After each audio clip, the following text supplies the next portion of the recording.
Hey Collective, it's Alan coming to you with another video that will be accompanying my latest post on LinkedIn, which continues a conversation that we've been having recently about what's going on in the world and kind of the polarity and situations that we're facing as a collective consciousness and kind of exploring what might be at the helm of such chaos or turmoil.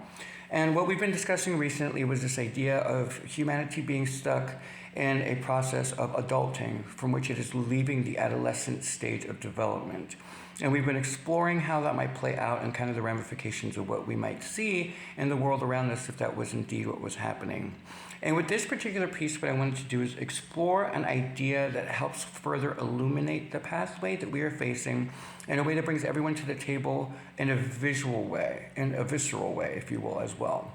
And what I basically wanted to do was I wanted you all to envision a call that went out, let's say in the higher realms, whether you believe in that to be the heavens or whether you believe to be outside of the matrix, where a call was placed to some of the most brilliant minds that have ever come before to kind of come into a discussion with one another about how to get a race that is stuck in the thick of puberty to materialize itself into an adult form of itself, and how that might work out and what would be needed in order to accomplish such things.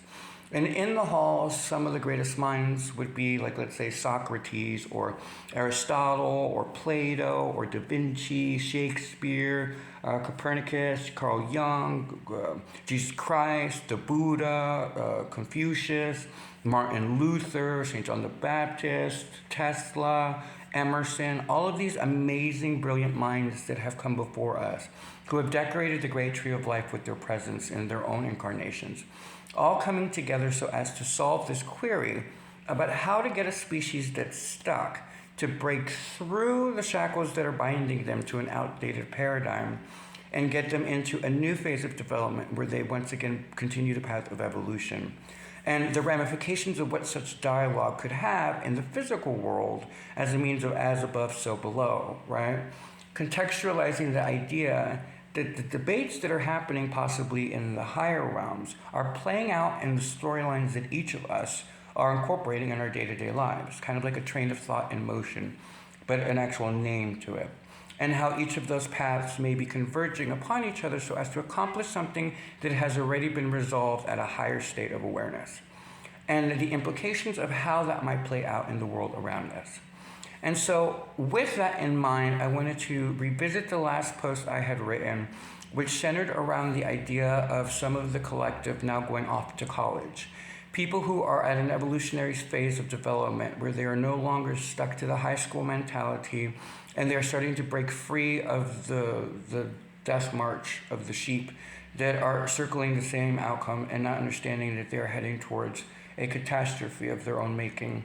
But instead, some of us are being tasked with rising above that fray and finding ways to break through to other people that are at the same level that will be working on college level work for the soul.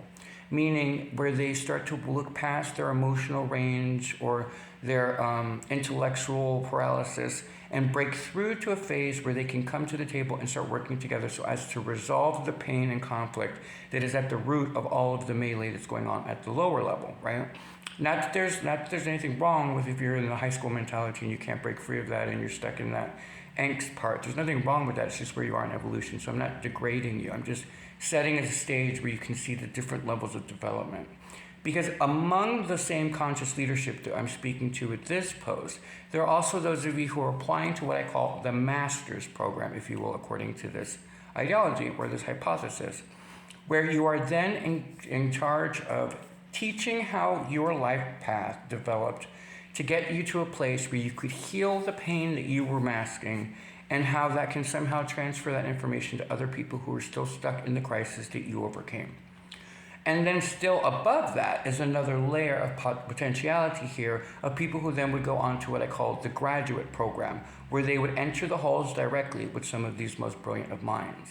And the reason I wanted to set the stage in that way is it helps illuminate something that is happening to us as a collective, which is you're starting to hear more and more right-aligned leadership and conscious leadership speak to this idea of taking the higher road and the implications and the ramifications of how people at a different level may not see the worth of such mentality and such undertakings, because they are not in a place yet to rise to that occasion. But it doesn't take away the merit of what is in such concept, right? The idea of taking the higher road in this particular lens speaks to a collegiate type setting where you are asked to remove emotion from the situation in order to overcome your triggers, in order to then look at the analytical side of it, where your mind, body, and soul will meet in conversing about what it is that's actually at the foundation of what you are reacting to. Because when you start to do that within your own day-to-day life, you empower yourself to then be able to speak to topics that can sometimes be controversial because you work through it in your own way, which is why many of you saw in one of the recent posts I left, it was a dual post, where you could see how something that had triggered me personally affected me and how I had to work through it. And I was willing to take the fire, if there was any, for that, in order for people to see the transparency of how I was then able to come back the very next day and release a more formalized statement that was at a much higher plane of existence, right? It was speaking to it in a non-emotional way that brought a lot of people into the conversation. But in my transparency, I wanted to illuminate the fact that I did have a process that I thought would be of merit for you to see if you wanted to be, if you were curious about how I arrived at a higher placement, right? And so I did that so as to bring you guys along for the ride of how conscious leadership actually works, because you'll understand in time that if you are resonating with this message, then the idea of these higher minds meeting together and acting in ways that are bringing the world towards each other as means to break through the stalemate situation that is keeping us stuck and non-evolving, then what we're seeing is that we're being tasked at individual levels to serve a greater collective by stepping outside of our own comfort zones and speaking to our own journeys in a way that help illuminate others into a better way of operations through trial and errors that we have done ourselves, right? And one of the things that this idea of this vision, if you will, that we are sharing in this hypothesis, what it brings to the table is an understanding of the breadcrumbs that have been left for us throughout space and time. These amazingly gifted people who have led the charge in breaking through stalemates and somehow bringing equality or somehow figuring out ways of being that somehow accomplish an aim from a much higher universal consciousness. And how they, in doing that, they were immortalized in our conscious state of awareness to such a degree that their work still lives on forever. And how a lot of us who are now entering this particular ideology understand that we are then being invited to such a table where we can learn from them directly in some way, shape, or form, so as to then accomplish our own missions and purposes in life. And how it is almost like a relay race of information that is being handed to us, that we are then charged with finding a way to share it with the world without enraging everybody and without triggering the entire cosmos. Because if you resonate with this, what you will find with time is that when you first start working on yourself, you react to things and trigger. You react to things emotionally. But when you speak to it from such a stance, you actually block more doorways than you open, because people immediately respond to your emotion with their own emotion, blocking any progress from moving forward. But the more that you work on your own path, and the more you align with the likes of these particular amazing minds that have come before, the more you realize that their greatest breakthroughs came when they were able to step outside of the actual melee or the crisis and look at it from a few steps back with a perspective that somehow illuminated a better course of action, or something that was more universal, that was understood, that could then bring everyone to the table in a way where like minds started to work together. And that's kind of the collegiate experience, right? But in the context of this hypothesis, what I really, really wanted to drive home was the idea that some of you are even going beyond that, are here at a specifically important time in human history, where you are then tasked with mastering your own crosses to bear, whatever your strife was, whatever you needed to overcome in this life, and are now being asked, ever so politely, to then turn around, share your testimony of what you've done, not in a way to take away other people's free will, but to explain how your free will led you to freedom.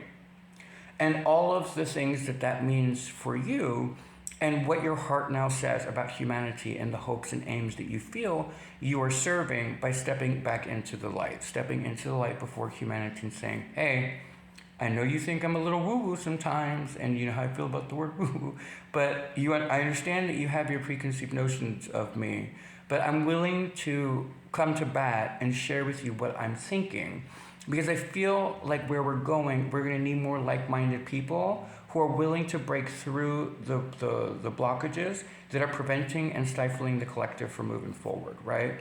A species that cannot evolve has no purpose. And no matter how we try to fight that out, no matter if we kick and scream, there is great truth to that. A species that cannot evolve, that is so stagnant and stuck in their hatred and vitriol and polarization, and they cannot break through, has no future. There's no reason to keep it going. And so those of you who I'm speaking to that resonate with this message are understanding the greater assignment, the homework that is now facing us as a peer group, which is we understand that we cannot develop if we keep going down this path, but how do we break through if not through our own journeys? And it is the process by which we develop that is most helpful to other people. But if we don't speak to it in a calm and clear manner, then it blocks people from understanding the merit to what the collegiate experience is asking of them, right? Because you can't ask someone to master themselves if there's no clear depiction of what that might look like and the struggles and kind of the angst that comes with trying to develop fully into a fully functioning spiritual being, right? You have to show the shadow work that you did. It's kind of like when you do mathematical equations, you have to show the work of how you got to the end result. And if you're not willing to do that, if you don't step out of your comfort zone and have that vulnerability and that open heart, then other people don't necessarily resonate with the truth of what you're trying to parlay. So with this particular hypothesis, what I really wanted to drive home is that many of us fall into different departments. We fall into different houses, and we each represent different theories or queries that are talking in form inside of us, that we are somehow resolving or representing, being the face of something. Meaning that, like, let's say that you're a philosopher, that you're a scientific mind, that you cannot understand those of us who are 100% faithful to the idea of Jesus. But you definitely understand the idea of Socrates or Plato or Pythagoras. You resonate at that frequency and can speak to that domain because it's something that you epitomize somehow in your own journey. There are voices that you hear clearly within your own soul signature that is help guiding you on a path upwardly, that is helping you evolve consciously and making you more aware of a better method of operations for you and those that you really love. And so it speaks to you at your evolutionary stance. Whereas those of us who are much more religious have specific doctrine and books that have been left behind for us to follow that are also helping us navigate out of the same matrix, but under a very faith-based methodology, right? And how, though they may seem like they're in conflict, are just different departments within the same college. It's just different facets of a greater diamond, a wealth of information and wisdom that is now asking us to rise above the tenacity that comes with underdeveloped youth and aim it towards a higher ideal, the higher road that everyone's speaking to. And so when you think in terms of that, you start to really find a more comfortable place from which to stand and look at the world from a greater contextualized expression. Meaning that you can understand what's playing out in a way that is much easier for you to resonate with because you understand the dichotomy and the dynamics that are at play in such positions of transition. And one of the great things about this spiritual idea that humanity is stuck between adolescence and adulting is that you also understand the higher dynamics that are at play between divine masculine energy and divine feminine energy, where you can understand from the double downing anger, protective quality of tradition and stuff like that, that the divine masculine might be incorporating and playing out on the field. You understand the woke movement and the overstretching of the emotional side that comes with the divine feminine energy that's trying to compensate for the horrendous things that have happened during the past cycle. And so you can see the complexity of the mom and dad principle kind of finding its center within the collective as we move forward. And why a call may have been placed out to some of these minds. People that I want to go over a list with you. let's say that you understand what I'm saying to you, and let's say that you walk into a university where the teachers are, for example, Plato, Aristotle, Socrates, Da Vinci, Michelangelo, Galileo, Tesla, Pythagoras, Charles Darwin, Emerson, Madame Curie, Shakespeare, Copernicus, Carl Jung, Rudolf Steiner, Madame Blavatsky, Jesus Christ, St. John, the Buddha, Mohammed, Zoroaster, Confucius, Dalai Lama, Martin Luther, Gandhi, Mother Teresa, Archangel Michael, Archangel Gabriel, Archangel Raphael, Archangel Uriel, and all of the other archangels. Say that you are part of an entrance exam to somehow serve a greater calling that is of universal importance. These are some of the minds that hold the keys, in my opinion, to your future development, because they speak to you in a way that is specifically designed and curtailed to your individual lesson plan. And if you can see the world from that lens, it helps guide you in the direction that you should be looking at in order to find yourself again, to find your strength and your voice again, in order to then fulfill whatever purpose it is that you have within the greater design. Because as I've always said, Earth is a great academy. It's not a prison. But if you don't find direction, and if you're lost in the weeds, and you don't stop and ask for help, then you sometimes may not get the help that you need, and you get further embedded into the darkness, lost to the illusion that there is no hope.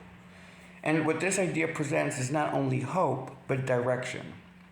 Which is, if you're feeling the calling that I'm speaking to, then stop and take a moment to think of what these elders have done before you and where their breakthroughs came. What were they trying to resolve, and how did they go about resolving it? Because they have left an immortal trail that is somehow empowering you to stand in your own power. And if you can understand that, then it gives you a greater sense of direction where you might be focused in your own life path. Because when we speak to people stepping and living in their purpose, living a life in purpose, they are fulfilling a higher desire from their soul to evolve. But what department is that in? What is that interest level? Are they here to be a musician of some kind that has some sort of important message that is spoken? Remember the power of word that is spoken to in a way that heals other people? Are they here to break through the idea of proving spirituality once and for all in a scientific arena? Are you here to help heal people who have been through rape because of your own situation? Or are you here to help heal people who have been abused as children? You see what I'm saying? Like, there's all of these complexities that exist within your own paradigm, within your own life experience, that you specifically seem to have the key to unlock for other people's doors. And the only way to truly find that is to find who speaks your language. Who is it that most represents your heart, your soul, and your body? And how do you align to those gates in order to apply to get into that type of collegiate experience, where you destructure what you think you know in a way to then serve what is actually there outside of the matrix that we reside in, right?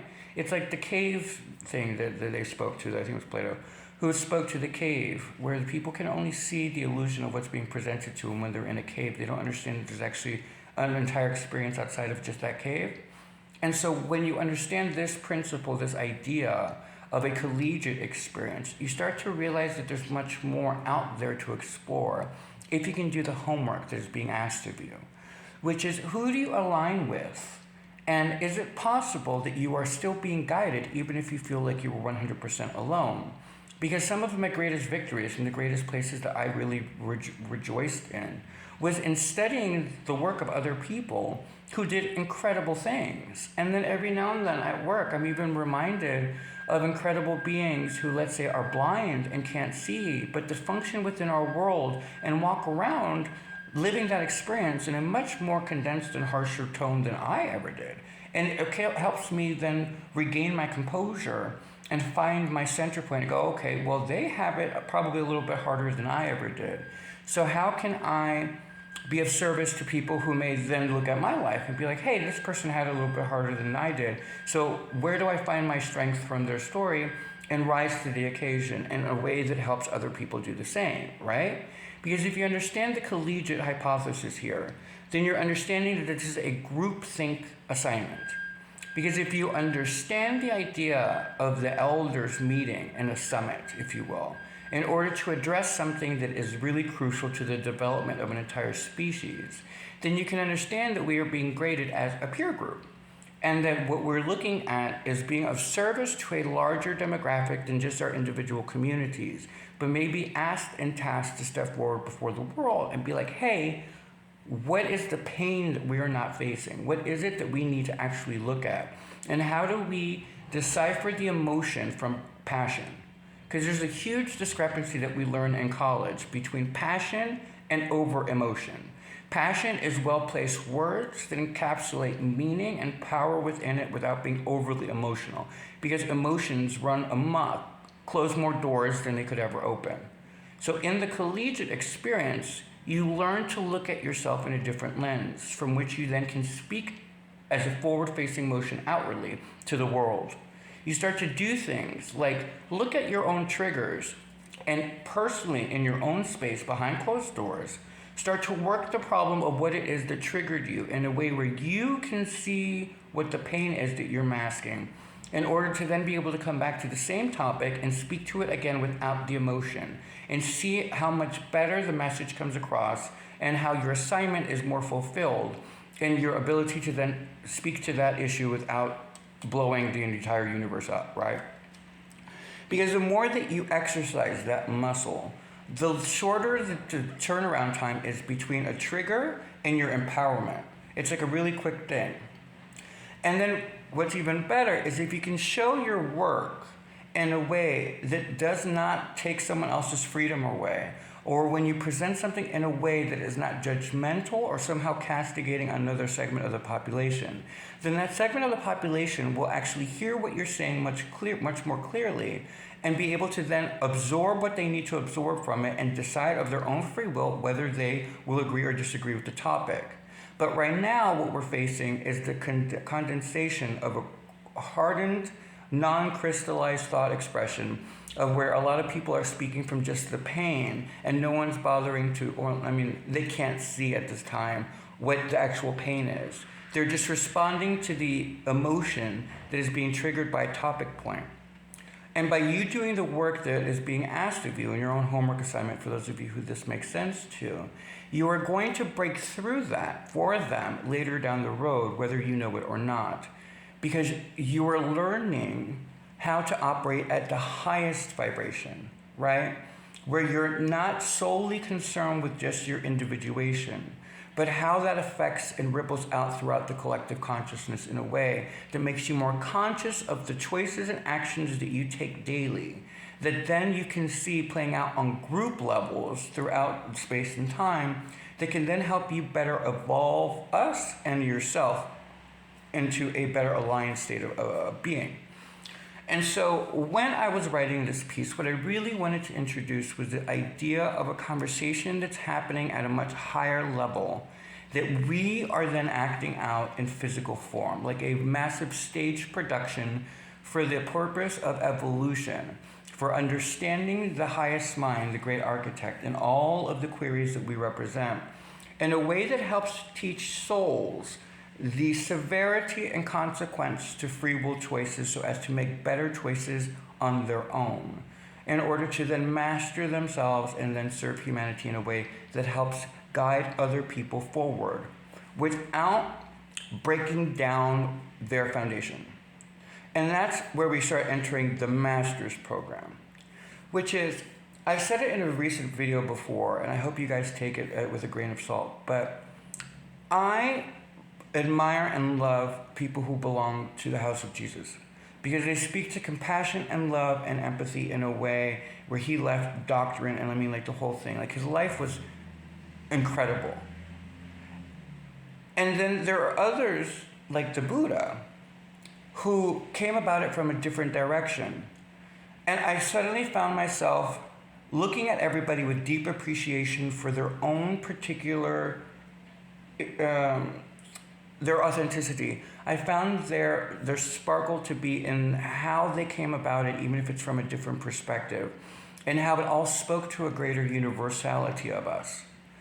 And what I realized in the mastery of that and their mastery is I stopped looking at necessarily what they always were saying and more at the subtext of where they were coming from. And the layers and layers of wealth of wisdom that lay at the doorstep of their footprint, of how they got to where they were going. And it led me to a greater understanding of what possibilities of what's happening externally that is what we are playing out here in the physical world. But notice that I never take away anybody else's perspective, and I honor other people's perspective on a regular basis. Because from my own experience, there's nothing worse than to tell somebody in the thick of crisis that their emotions are not merited and they need to get over it. That is the worst thing you can do to a person.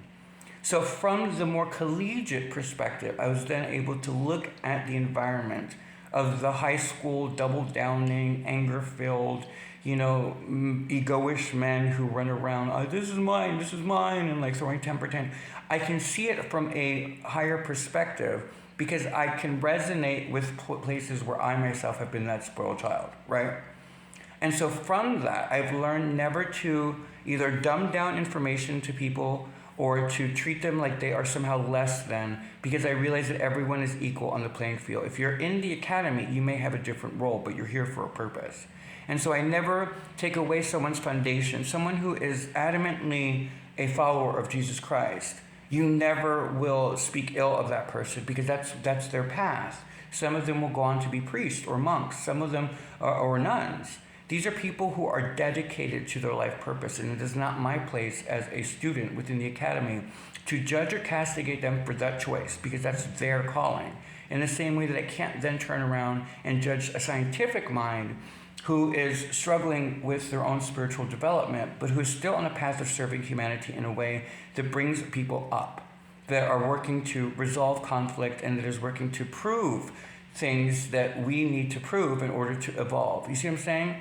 So in that level of development, I'm sitting in a place where I'm speaking to the conscious leaders who resonate with this at that level, which is understand that people's foundations are equally as important as where they're going in their development, right? And so instead of bombarding them with vitriol or with trying to sway someone else from their path, understand that to do that means that they then open the gates to then bombard you with their BS all over you. And so you just create a stagnated state in which nobody feels the freedom to speak or to converse with conversations that need to happen in order to resolve the conflict that is building to such a dramatic state that either we pass these tests or it's done, right? We can tell that we're in the finals. This is the finals. Those that are moving forward into understanding what I'm saying and the opportunities that are being presented to us in the next phase, they're going to go no matter what. But what is the legacy that they're leaving? Because it is in their journey where they are immortalized. And so we're finding the bridge work to connect those dots in a way that help other people, wherever they are, find their way out of the maze.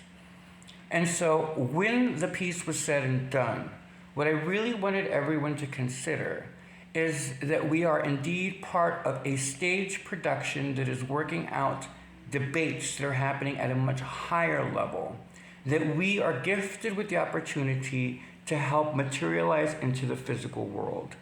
And what I mean by that is there's a glaring opportunity for those of you who are understanding what I'm saying to actually ground this energy in building not just a school that is centralized to one focus, but that brings these minds like these, they're following the footsteps of all the people I've listed, and bringing them into a setting where we are recreating the Great Hall, but in a way that is blessed, meaning that we're not taking away or taking aim or taking ownership of it, but instead just taking part in our role and how we're serving a much greater ideal, which is, can humanity get beyond this or not? Because if it can't, it's going to heavily rely on us working with the higher consciousness that is moving us forward.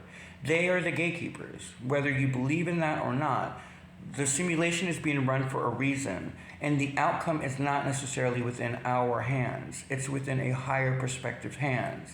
So can we show the universe that we are capable of letting go of the emotional toil that stops our evolution? And can we rise to the occasion of finding a way to address each other's concerns in a diplomatic manner in which we don't always agree, but we learn how to disagree, or how to agree even though we disagree? Sometimes the greatest thing you can do in order to achieve evolution is to just admit that you don't know the answer, and to start working with people who are equally minded, that are working on trying to find the answer, but who don't claim to be God, that don't claim to be some sort of supernatural being, but are instead just students within the academy that are working on a group assignment that is very important to humanity as a whole. Whether we like it or not, this stalemate cannot continue forward. It is destructive, and it's full of lies, hypocrisy, greed, manipulation, all of the worst aspects to humanity. So it is the task of the conscious leader to represent the opposition of that in how they proceed in their life and the things that they do in order to accomplish a higher ideal that we are grounding in our process. If you understand that, then you understand that it is you, the conscious leaders, who are leading the charge. But you're going to have to deal with conversational points that are uncomfortable. And that's part of the adulting phase, is how do you speak to a controversial topic in a way that does not bombard everyone with your personal opinion, but rather sticks to the facts so that everyone can agree that there's something to look at there. If you can do that, then you are serving a higher purpose than even just an individuation. You are serving a universal consciousness that is seeking exploration and evolution. So if you are in alignment with that, then this video is very important to you, because it kind of sets the stage for the next phase, which is how do we then bring those minds together in the physical world so as to engage the conversations that the others can choose of their own accord to witness and take part in through the exploration of those dialogues. Not just in one or two of them coming together, but like literally a round table, a table setting where 4 or 5 different people are engaged from different perspectives, different departments, different houses, and how their journeys led them to be able to come up with some of these solutions in order for other people to find the truth in their journey. And if they can do that, then you will see a ripple effect begin to spread in a more healthier way that will break through the hatred and vitriol that is binding us to a lower vibration of puberty, right? We're stuck in a sense of crisis because it is always an uncertainty when you go off to college. For souls that are evolving and that are registering with what I'm saying, think back to your own experience. When you left home for the first time and found yourself fully accountable for whatever happened to you and some of the horrific things or even some of the small things that happened to you on your pathway to an adult being, you understand the nervousness that comes with your own journey and can then identify it on a much more global experience, right? I mean, if you even look at it from that stance and you're understanding what I'm saying, you can kind of understand some of the people, I mean, this is not excusing their behavior, but you can kind of understand why some of the most aberrated men that exist these days are people who were overlooked in high school, and how some of the activities that they're doing are aimed towards, like those lists of like underage people. It's like because they never had the experience of what adolescence was in that sexual function. And so you kind of look at it and you go, well, I don't know what to tell you, buddy, because I'm not going to defend you on that. But I can see where it plays a part in the development of beings. Because like for you and me, who had a normal childhood where we, made mistakes and we, came into a young adulthood at an earlier stage while we were still in high school, had a much better experience with life than people who never had that because they were stifled or suppressed or somehow kept back, if you will, in that development. And so now as adults, their perversion swings to trying to recreate that through a sense of that they are owed that because of some sort of bizarre vendetta against society, because they didn't have the energy or the courage to live out those thoughts and stuff at that age. Now they're doing it as adults. You can understand the complexity to the conversation, and you can speak to it in a way that, though it may piss off those individual people, we as the peer group looking at it go, oh, I see what he's saying. It's gross, but it is what it is, right? But you understand things from a much higher perspective so as to basically break down some of the barriers that prevent us from being able to converse about some of the more controversial things, right? Because we learn that we all have opinions and that we are all here for a reason.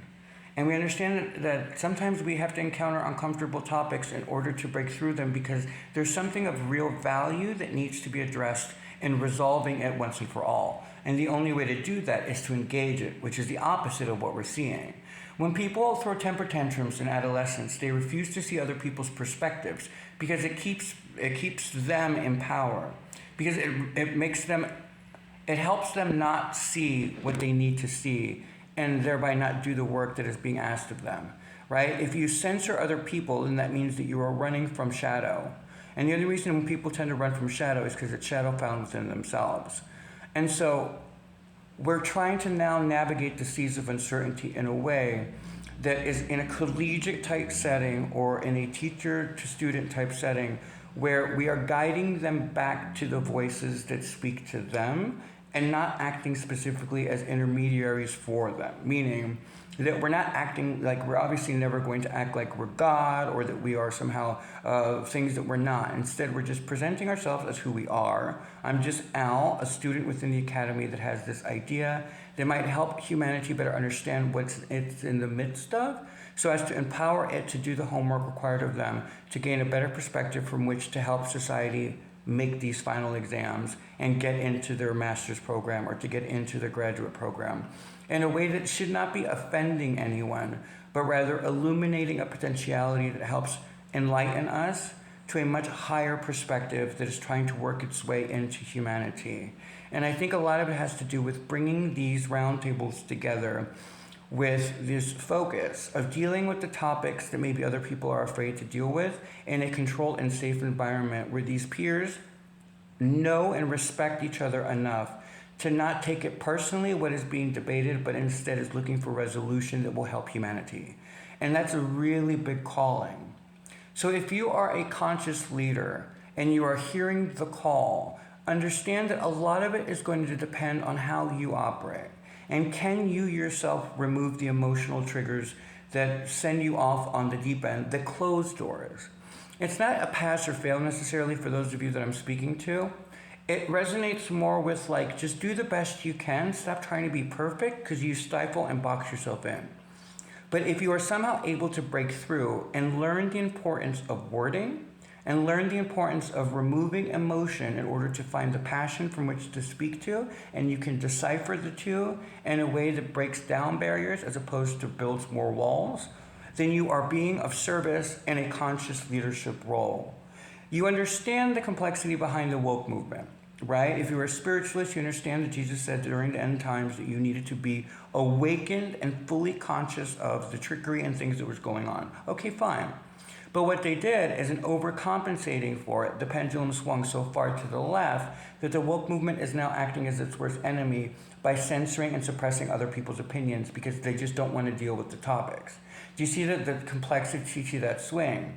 But that then means they could go the complete opposite way, where all we do is hear hatred and bigotry and all that stuff, right? Because the pendulum swings equal distance one direction and has to swing the same back in order to find its center. So we're now at a place, in my personal opinion, where we're finding that center point, right? We are repeating the same things over and over again, expecting different results, which is the definition of insanity. So what if there is a higher purpose to all of this that is calling us to step forward to see beyond the illusion of the prepubescent adolescent attitudes of some, to reveal that there are people amongst us that are going off to a better experience, right? One where they're going to have breakthroughs that help humanity rise. Because if you can understand that hypothesis, then you will much more be able to ground the energy that's being handed to you in your day-to-day activity, and you will learn the importance of what it is to temper yourself in order to enact true change, right? Change agents have a very weary type of road sometimes. Because what ends up happening is they can get fatigued, or they can find a lot more struggle in the landmines that they step in. Whereas there are people on the playing ground, or on the playfield, if you will, on stage right now, that are showing you a way to navigate around those landmines in a way that produces a higher road where you don't step into them. But are we conscious of who those people are? And are we following their journeys so as to better understand our own? Because until we do that, then we're stuck in the illusion of chaos, as opposed to the order that is at the root of why the chaos is needed in order to break us free. And that's where I want to leave it. I hope you guys have a blessed day.